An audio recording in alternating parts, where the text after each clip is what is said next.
Hello students, welcome back to your own learning platform Vedika Commerce Classes. Today we are going to start our journal entries. आज हम journal entries start करेंगे. Journal entries होती क्या है?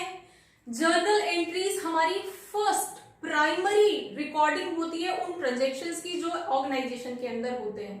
सब किसी भी ऑर्गेनाइजेशन के अंदर पर डे डेली बेसिस पे जितने भी ट्रांजेक्शन्स होते हैं थ्रू आउट द ईयर, पूरे साल जितने भी transaction, sale, purchase, credit, debit, जितनी भी ट्रांजेक्शन्स होती हैं वो सारी ट्रांजेक्शन एक क्रोनोलॉजिकल ऑर्डर में डेट वाइज रिकॉर्ड होती चली जाती हैं. आज सुबह से शाम तक इतनी ट्रांजेक्शन्स हुई, इन लोगों से हमने खरीदा, इन लोगों को सेल किया, कैश इतना आया, चेक इतना आया, वगैरह वगैरह जितनी भी ट्रांजेक्शन हुई हैं उनकी जो जब हम रिकॉर्डिंग करते हैं शाम को डेली बेसिस पे धीरे धीरे धीरे धीरे करके हमारे पास at the end of financial year बहुत सारी रिकॉर्डिंग हो जाती है, बहुत सारा डेटा कलेक्ट हो जाता है कि प्राइमरी बेसिस पे हमारी कितनी ट्रांजेक्शन्स हुई थी. ठीक है, तो वो एंट्रीज हमारी जर्नल एंट्रीज बोली जाती है. अब जर्नल एंट्रीज के कुछ बेनिफिट्स भी होते हैं.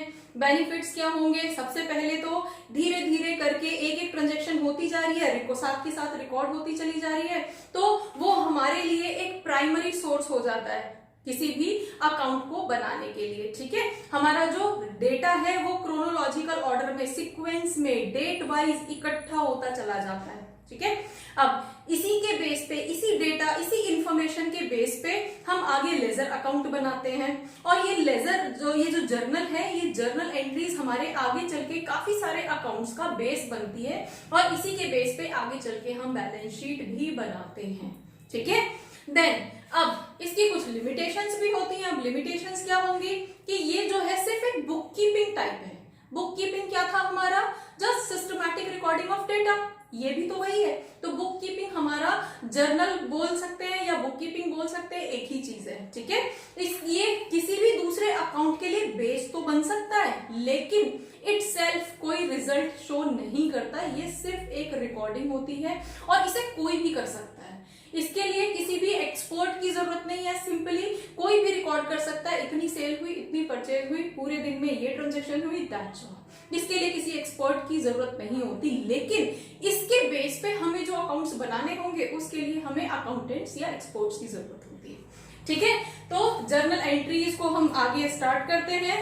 जर्नल एंट्रीज का हमारा जो फॉर्मेट होता है दैट इज, अब सबसे पहले तो हमारे पास यहां पे डेट कॉलम होगा, देन हमारा पर्टिकुलर्स, देन हमारे पास एक अमाउंट जो है वो डेबिट का होगा और एक अमाउंट जो है वो क्रेडिट का होगा. और जर्नल एंट्रीज को हम पहले से ही बढ़ते आ रहे हैं. जर्नल एंट्रीज हमारी डुअल एस्पेक्ट में रिकॉर्ड होती है, मतलब एक आइटम डेबिट में और एक आइटम क्रेडिट में, दोनों के लिए ही हमें एक एक आइटम की रिक्वायरमेंट होती है, तभी हमारी ट्रांजेक्शन जो है वो कंप्लीट मानी जाती है. ठीक है, अब इसमें एक छोटा सा कॉलम साइड में होता है लेजर फोलियो का, वो हम अभी डिस्कस करेंगे. डन. तो इस वीडियो के अंदर आप यहाँ पे जर्नल एंट्रीज कैसे बनाते हैं और जो इनिशियल एंट्रीज होती हैं वो कैसे करते हैं वो हम यहाँ पे सीखेंगे. डन. तो जर्नल एंट्रीज के लिए यहाँ पे हमारे पास सपोज सबसे पहले क्या कैपिटल स्टार्ट होगा. अब कोई भी बिजनेस स्टार्ट होगा तभी तो आगे ट्रांजेक्शंस होंगी. तो सबसे पहली एंट्री तो हमारे कैपिटल इंट्रोडक्शन की होगी कि business started with capital this. ठीक है, विद अमाउंट दिस. तो हम एक एग्जांपल ले लेते हैं इसका. Business started with cash 1 lakh rupees. ठीक है, 1 लाख रुपीस से बिजनेस स्टार्ट किया गया. अब यहां पे हमें, अब बिजनेस स्टार्ट हुआ है तो यहां पे हमें डबल एस्पेक्ट चेक करना है. बिजनेस स्टार्ट होने के लिए क्या आया? कैश आया ना. हम जितनी भी एंट्रीज करेंगे जर्नल एंट्री के अंदर वो ऑर्गेनाइजेशन के पर्सपेक्टिव से ही करेंगे. ऑर्गेनाइजेशन के पास क्या आ रहा है और ऑर्गेनाइजेशन के पास से क्या जा रहा है. ठीक है, तो अब यहाँ पे हमारे पास कैश आ रहा है, किसके नाम पे? कैपिटल के नाम पे, क्योंकि बिजनेस स्टार्ट होने के लिए जो पैसा इन्वेस्ट किया जाता है उसको तो हम कैपिटल बोलते हैं. तो हमारी एंट्री अब कैसे करेंगे? हम यहाँ पे सबसे पहले डेट डालेंगे. अब डेट हमारी कुछ भी हो सकती है, अगर नहीं है तो हम 1 2 3 4 करके डाल सकते हैं. देन आया क्या? अब जो चीज आई है वो तो डेबिट होगी, ठीक है, डेबिट व्हाट कम्स इन।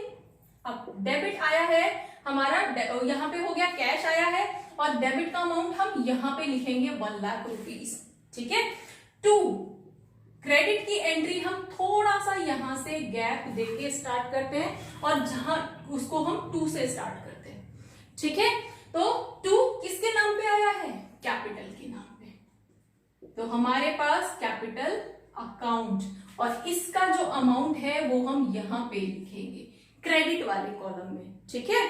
अब क्या ये मेरी एंट्री कंप्लीट हो गई, नहीं, अभी तो इसको कंप्लीट करने के लिए हम नरेशन लिखेंगे कि ये जो एंट्री हमने यहाँ पे की है वो किस रिगार्डिंग है, ठीक है।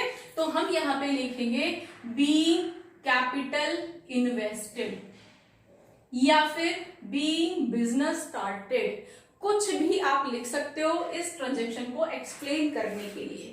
नरेशन लिखना कंपलसरी है क्या, यस ऑफ कोर्स, नरेशन लिखना कंपलसरी है। अगर आप लिखते हो तो कोई चेक नहीं करेगा, लेकिन अगर आप नहीं लिखोगे तो आपके हाफ मार्क्स काट दिए जाएंगे।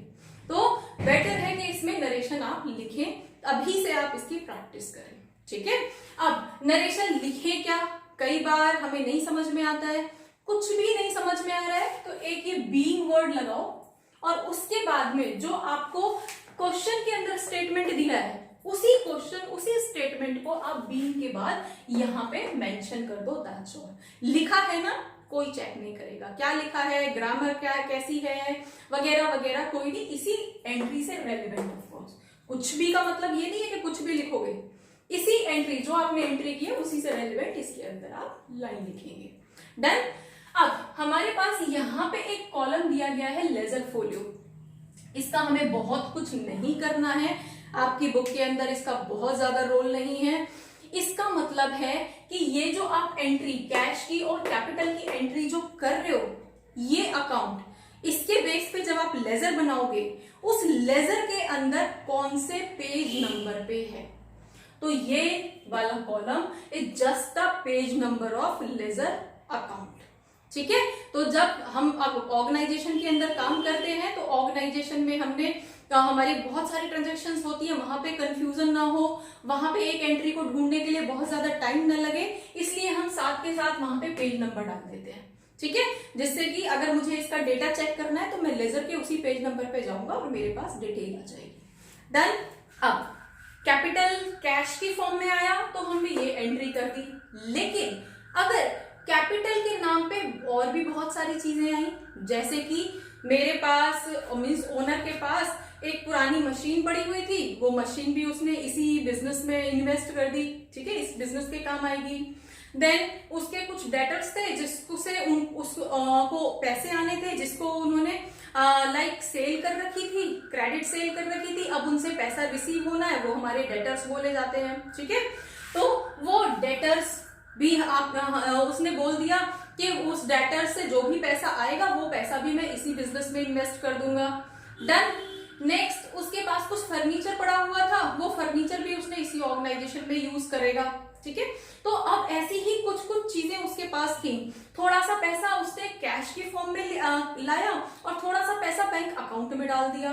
अब बिजनेस स्टार्ट करने के लिए उसने क्या क्या चीजें यूज की, फर्स्ट तो कैश, ठीक है, दूसरा बैंक में सपोज उसने 50,000 रुपीज डाले, ठीक है, उसके पास मशीन पड़ी हुई थी सपोज 10 लाख की, कोई 10 लाख की मशीन थी, उसे भी वो इसी ऑर्गेनाइजेशन में यूज करेगा।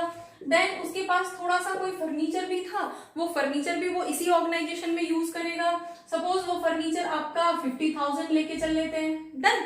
अब ये सारी चीजें जो डेटर्स जहां से उसको पैसा आना था, सपोज हम मान लेते हैं उसके जो डेटर्स हैं वो डेटर्स उसके 1 लाख के हैं, वो भी उसने इसी ऑर्गेनाइजेशन में लगा दिए। तो अब बिजनेस स्टार्ट करने के लिए उसने टोटल कितना पैसा लगाया, तो उसको कैलकुलेट करने के लिए हम इन सारे अमाउंट को टोटल करेंगे। अब कैपिटल के नाम पे ये सारी चीजें ऑर्गेनाइजेशन में आ रही है, ठीक है, तो हमारी एंट्री क्या हो जाएगी, यहीं पे करते हैं, हमारी एंट्री हो जाएगी 1 लाख रुपीस तो कैश आया, देन बैंक अकाउंट में पैसा आया है तो बैंक अकाउंट को भी हम डेबिट कर देंगे, कितना 50,000 रुपीज। अब मशीन भी आई है, मशीन अकाउंट डेबिट कितने की, अगेन 10 लाख रुपीज की। देन थोड़ा सा फर्नीचर भी आया है तो फर्नीचर अकाउंट डेबिट कितने का, 50,000 का। डन। अब डेटर्स अकाउंट डेबिट कितना, 1 लाख रुपीस। इतनी सारी चीजें आई हैं बिजनेस स्टार्ट होने के लिए, और अगर बिजनेस स्टार्ट होने के लिए ये सारी चीजें यूज की गई हैं तो इन सब के टोटल को कैपिटल बोला जाएगा। इट मींस टोटल कैपिटल कितना यूज हुआ, to capital account 1 lakh, 150, 1150, 12 and 13 lakh का कैपिटल यूज किया गया है। उसने सिर्फ 1 लाख कैश नहीं लगाया है, उसने 13 लाख रुपीस खर्च करके बिजनेस को स्टार्ट किया है। ठीक है, तब जब भी हमें एक से ज्यादा डिटेल दे रखी हो बिजनेस स्टार्ट करने के लिए तो हम सबको डेबिट करेंगे कैपिटल के नाम पे, और इस तरह की एंट्री को हम कंबाइंड एंट्री बोलते हैं। डन। चलिए अब नेक्स्ट आ जाता है, यहीं पे हम कैपिटल को ही डिस्कस कर रहे हैं। अब अगर हमें एक क्वेश्चन दे दिया जाता कि ये तो सब मेरे डेटर्स हैं और कुछ क्रेडिटर्स भी हैं, कुछ क्रेडिटर्स मतलब किसी का पैसा मुझे चुकाना है, ठीक है, किसी से मैंने सामान खरीदा हुआ है उसका पैसा मुझे देना है, किसी के बिल्स मुझे पे करने हैं, तो हम यहाँ पे ये तो मेरे सारे क्या थे, एसेट्स थे, एसेट्स की फॉर्म में आए थे तो डेबिट किए थे। अब कुछ लाइबिलिटीज की फॉर्म में भी मेरे पास है, जैसे कि हमारे पास बिल्स पेबल। अब बिल्स पेबल 50,000 का है, हम मान लेते हैं 50,000 का मुझे लाइबिलिटी भी पे करनी है। अब नेक्स्ट हमारे पास बिल्स पेबल क्रेडिटर्स। अब क्रेडिटर्स जो है वो मुझे 2 लाख के पे करने हैं, ठीक है। अब 2 लाख या फिर हम मान के चलते हैं 2,50,000 के, 2.5 लाख, ठीक है, पे करना है। तो अब मेरा कैपिटल कैसे कैलकुलेट होगा, तो उस केस में हम यहाँ पे इसी तरह से कैलकुलेट करेंगे जैसे अभी तक किया था, ठीक है। तो अब हमारे पास क्या क्या दे रखा है, अब 2 कैपिटल का कितना अमाउंट है ये निकालने के लिए हमें लाइबिलिटीज को भी यहीं पे मेंशन करना पड़ेगा। लाइबिलिटीज जब इंक्रीज होती है तो क्रेडिट में लिखते हैं, modern approach of accounting rule के अंदर आपने पढ़ा था, ठीक है। तो हमारे 2 बिल्स पेबल, अब बिल्स पेबल कहां पे जाएगा, अमाउंट क्रेडिट का है ना, तो क्रेडिट वाले कॉलम में लिखेंगे कितना, 50,000 मुझे बिल्स पे करने हैं। देन 2 क्रेडिटर्स, अब क्रेडिटर्स मेरे कितने हैं, क्रेडिटर्स भी अगेन क्रेडिट का अमाउंट है तो 2.5 लाख यहाँ पे होगा। अब इस सब का टोटल मेरा कितना आ रहा था, इसका मेरा 13 लाख आ रहा था और मेरी लाइबिलिटीज कितने की है, 3 लाख की, ठीक है। तो अब इन सबको सेटल करने के बाद में कितना पैसा बचा, इन सबको सेटल करने के बाद में कैपिटल के नाम पे 13 माइनस 3 10 लाख रुपीस बचा। इट मींस हमारे पास बिजनेस स्टार्ट करते टाइम कुछ एसेट्स थे, कुछ लाइबिलिटीज थी, ठीक है। उन सब के समेशन के बाद, उन सब की एडजस्टमेंट के बाद में फाइनली मुझे ये निकालना है कि कैपिटल कितना इन्वेस्ट किया गया। तो उन एसेट्स में से उन लाइबिलिटीज को माइनस कर देंगे तो हमारे पास कैपिटल निकल के आ जाएगा कि फाइनली मैंने 10 लाख रुपीस इन्वेस्ट करके उस बिजनेस को स्टार्ट किया है। क्लियर? इसको हम ओपनिंग एंट्री भी बोलते हैं। आपकी बुक के अंदर आपको ये ओपनिंग एंट्री के नाम से मिल जाएगा और इस तरह की कंबाइंड एंट्री के फॉर्म में भी आपको क्वेश्चन मिलेगा। तो किसी भी तरह से अगर आपको क्वेश्चन मिलेगा तो होपफुली अब आपको डाउट नहीं है कि सिर्फ कैश अगर आएगा कैपिटल के नाम पे तो एंट्री क्या करनी है, और अगर सिर्फ हमारे एसेट्स आएंगे, बहुत सारे एसेट्स आएंगे, तो एंट्री कैसे करनी है, और अगर एसेट्स एंड लाइबिलिटीज दोनों हमें दे रखी है तो एंट्री कैपिटल की कैसे होगी या कैपिटल कैलकुलेट कैसे होगा, अब तक आपको क्लियर हो गया होगा, है ना। अब ये एंट्री, हम कोई भी एंट्री करेंगे वो तब तक कंप्लीट नहीं मानी जाएगी जब तक हम उसकी नरेशन ना लिखें। अब इतनी सारी एंट्रीज के लिए नरेशन क्या लिखोगे, being business started, that's all. अब बिजनेस स्टार्ट हुआ है, अब बिजनेस स्टार्ट किस किस चीज के साथ हुआ है, ये सारे एसेट्स के साथ और इन सारी लाइबिलिटीज के साथ बिजनेस स्टार्ट हुआ है, दैट्स ऑल। सब कुछ हमने एंट्री में कर रखा है। नरेशन में बस ये लिख दो कि ये सारे एसेट्स और ये लाइबिलिटीज जो कैलकुलेट हुई है वो बिजनेस स्टार्ट करने के लिए हुई है, दैट्स ऑल। इससे ज्यादा कैपिटल की एंट्री आपको नहीं मिलेगी। Clear, done. अब कैपिटल या तो सिर्फ कैश से स्टार्ट होगा, या कुछ एसेट्स से स्टार्ट होगा, या फिर कुछ लाइबिलिटीज और एसेट्स दोनों का कॉम्बिनेशन आपको दिया होगा, उसमें से कैपिटल का फाइनली अमाउंट कितना वो निकालोगे और हो जाएगा। ठीक है, चलिए अब हम एक और एंट्री ले लेते हैं। सबको ये सपोज मशीन परचेज की, अब ऑर्गेनाइजेशन ने मशीन परचेज की है, तो आया क्या और गया क्या। मशीन परचेज हुई है तो किसी ने फ्री में तो दी नहीं होगी, कैश गया होगा ना। आया क्या, मशीन, मशीन आई है, कैश गया है। तो एंट्री जो चीज आएगी, डेबिट व्हाट कम्स इन, ठीक है, और क्रेडिट व्हाट गोज आउट। तो हमारी एंट्री क्या हो जाएगी, हम सेकंड नंबर यहाँ पे डाल देते हैं, मशीन जो आ रही है वो डेबिट कर देंगे। तो हमारे पास मशीन अकाउंट डेबिट कितने की, हम मान लेते हैं 2 लाख रुपीस की मशीन आ रही है, तो 2 लाख रुपीस, ठीक है। 2 गया क्या बदले में, कैश अकाउंट, कैश गया ना। जब कुछ भी नहीं, अगर हमें कोई डिटेल नहीं दे रखी तो हम कैश मान के चलेंगे। तो हमारे पास यहाँ पे क्या हो जाएगा, 2 लाख रुपीस की मशीन आई, बदले में 2 लाख रुपीस चले गए, और यहाँ पे हम नरेशन लिख देंगे being machine purchased, that's all, खत्म। ठीक है, जो भी चीज आ रही है उसको डेबिट कर दो, जो जा रही है उसको क्रेडिट कर दो। अब यहां पे एक चीज आती है कि मशीन मैंने परचेज तो कर ली, लेकिन बदले में कैश नहीं गया। अब इसका क्या मतलब है, मशीन आ गई लेकिन कुछ गया नहीं है, ऐसा तो पॉसिबल ही नहीं है। तो इसका मतलब है कि वो मशीन मैंने क्रेडिट पे खरीदी है, उधार में खरीदी है। मशीन तो आ गई, बदले में कुछ गया नहीं है, लेकिन मेरे ऊपर एक लाइबिलिटी तो आ गई ना। मेरे मतलब ऑर्गेनाइजेशन के ऊपर एक लाइबिलिटी तो आ गई कि आज नहीं तो कल मुझे पे तो करना है।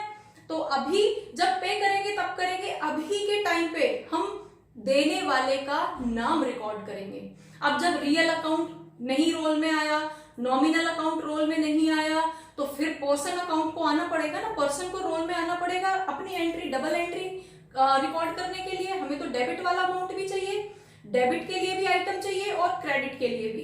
तो डेबिट में तो मशीन आ गई, ठीक है, लेकिन गया कुछ भी नहीं है। गया कुछ भी नहीं है तो फिर पर्सन को रोल में आना पड़ेगा। सपोज मैंने मशीन खरीदी है मिस्टर ए से, तो हम अपनी सेकेंड एंट्री करते हैं, मशीन परचेज फॉर ₹2 लाख। अगर सिर्फ इतना लिखा है तो हमारी एंट्री ये होगी, machine account debit to cash account. लेकिन अगर साथ में लिखा है machine purchase for ₹2 lakh from mister A, mister A से खरीदी है, जैसे ही किसी पर्सन का, किसी कंपनी का नाम आया है, इट मीन्स कि वो ट्रांजैक्शन क्रेडिट में हुई है और वहां पे हमारे पास से कुछ गया नहीं है। और जब गया नहीं है तो पर्सन का नाम, देने वाले का नाम, क्रेडिट द गिवर, तो देने वाले का नाम यहां पे लिखेंगे। तो हमारे पास एंट्री क्या हो जाएगी, machine account debit to mister A. और जब भी हम किसी पर्सन का नाम लिखते हैं उसके आगे अकाउंट वर्ड यूज नहीं करते। क्लियर, ठीक है। अब इसमें एक और ट्विस्ट है कि अगर ये बोला गया है कि मशीन परचेज हुई है 2 लाख रुपीस की, तो हमने इसको कैश ही माना था। अगर उसके साथ एक वर्ड लगा दिया फ्रॉम मिस्टर ए, तो हमने उसको क्रेडिट मान लिया, ठीक है। और अगर इसी के साथ एक और वर्ड लगा दिया फॉर कैश, मिस्टर ए से तो खरीदी है लेकिन कैश में खरीदी है, तो हमारे पास हमेशा अकाउंट के अंदर कैश को इंपॉर्टेंस दी जाती है रादर देन एनी पर्सन, चाहे वो पर्सन कोई भी हो। अगर मैंने मशीन खरीदने के बदले में कैश लौटाया है, मशीन आई है और मेरी तरफ से कैश गया है, कैश में पेमेंट या चेक से पेमेंट, बैंक से पेमेंट मैंने कर दी है, तो हम इंपॉर्टेंस हमेशा हमेशा कैश को, चेक को, बैंक को देंगे रादर देन एनी पर्सन। तो हमारे पास एंट्री क्या है, डेबिट में मशीन आइटम आ गया और क्रेडिट में कैश आ गया, मेरी एंट्री कंप्लीट हो गई। तो मुझे किसी भी मिस्टर ए मिस्टर बी की जरूरत नहीं है अपनी एंट्री को कंप्लीट करने के लिए, ठीक है। तो मेरी एंट्री अगेन क्या हो जाएगी, machine account debit to cash account. Done. Hopefully आपको जर्नल एंट्रीज कैसे स्टार्ट करते हैं, कैपिटल कैसे बनाते हैं, कोई भी एसेट अगर परचेज करते हैं तो कैसे करते हैं, कैश में क्रेडिट में, समझ आ गया होगा। फिर भी अगर कोई डाउट है तो कमेंट सेक्शन में हमें बताएं, हम उसको जल्दी से जल्दी सॉल्व करने की कोशिश करेंगे और आपको बताएंगे। डन। तो अभी तो हमारी जर्नल एंट्रीज बहुत सारी हैं, अभी तो जस्ट स्टार्ट हुई हैं, तो जर्नल एंट्रीज डीपली अच्छे से समझने के लिए हमारी वीडियोस को कंटिन्यू वॉच करते रहिए, ठीक है। Thank you for watching. Keep learning.